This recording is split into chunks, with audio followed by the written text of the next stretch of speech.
आज की कहानी है हमारी घिनौनी नजरें। विनीसा शाम को अपने पति के लिए जूस बना रही थी। तभी उसकी छोटी बहन पूनम का फोन आया। विनीसा ने जल्दी से फोन रिसीव किया और कहा, मैं अभी तुझे ही याद कर रही थी। तुझे आम का जूस पसंद है ना, इसलिए जब भी बनाती हूँ हमेशा तेरी याद आ जाती है। पर विनीसा की बहन पूनम बिल्कुल खामोश थी। जब विनीसा ने उसकी खामोशी का कारण पूछा तो पूनम की सिसकियों की आवाज विनीसा के कानों में साफ सुनाई पड़ रही थी। विनीसा बहुत घबरा गई और उसने पूनम से जोर देकर पूछा कि आखिर हुआ क्या है।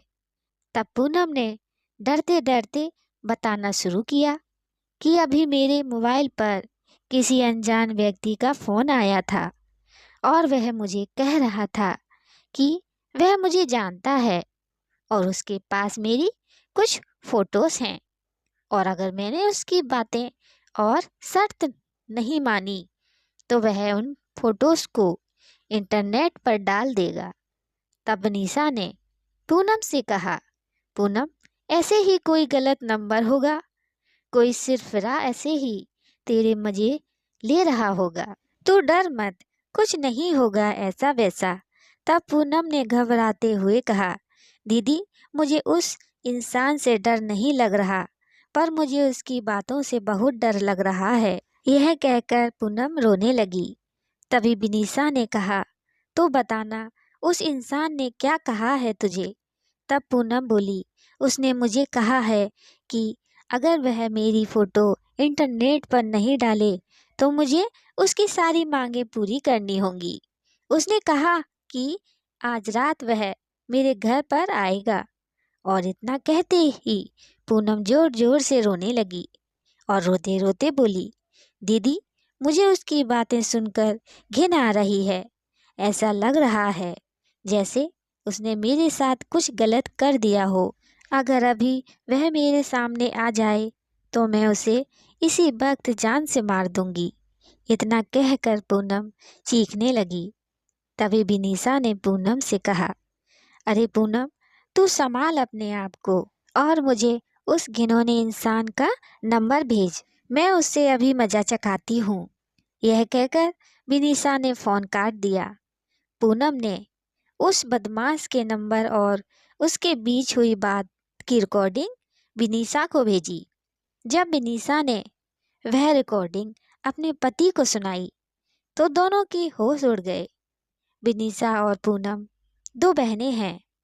उनकी माँ का अभी 3 साल पहले ही देहांत हो चुका है और विनीसा की शादी अभी 1 साल पहले ही हुई थी। घर में बस अब उसके पापा और पूनम ही हैं। अब मोबाइल पर ऐसी धमकी भरी अश्लील बातें कोई भी बेटी अपने पिता को आसानी से नहीं बता सकती। इसलिए पूनम ने सारी बातें अपनी दीदी विनीसा को बताई। अगले दिन ही विनीसा और उसका पति पुलिस स्टेशन पर जाकर उस इंसान के खिलाफ पुलिस कंप्लेंट करवाए। बाद में जब पुलिस ने छानबीन की तो पता लगा वह लड़का पूनम के मोहल्ले का ही निकला, जो मानसिक गंदगी से पीड़ित था। उसकी सोच और उसके विचार हर एक लड़की के प्रति घिनौनी नज़र रखते थे। उसे पता था कि पूनम की मम्मी का देहांत हो चुका है और वह दिन भर घर पर अकेली रहती है और वे इसका फ़ायदा उठा सकता है। और वह लड़का अपनी बुरी नज़रों और घटिया बातों से पूनम की आत्मा के साथ खिलवाड़ कर रहा था। पर बाद में जब उसे पुलिस ने पकड़ लिया तो उसे जेल की सलाखों के पीछे जाना पड़ा। आज भी हमारे समाज में उस जैसे मानसिक रोगी बैठे हैं जो हजारों लड़कियों की आत्मा के साथ खिलवाड़ कर रहे हैं। इनमें से कुछ लड़कियां तो मजबूत होती हैं जो ऐसे रोगियों को अच्छा सबक सिखाती हैं, और कुछ लड़कियां उनसे डर जाती हैं और उनकी मांगों को पूरा करते करते उनकी घिनौनी नज़रों का शिकार बनती हैं।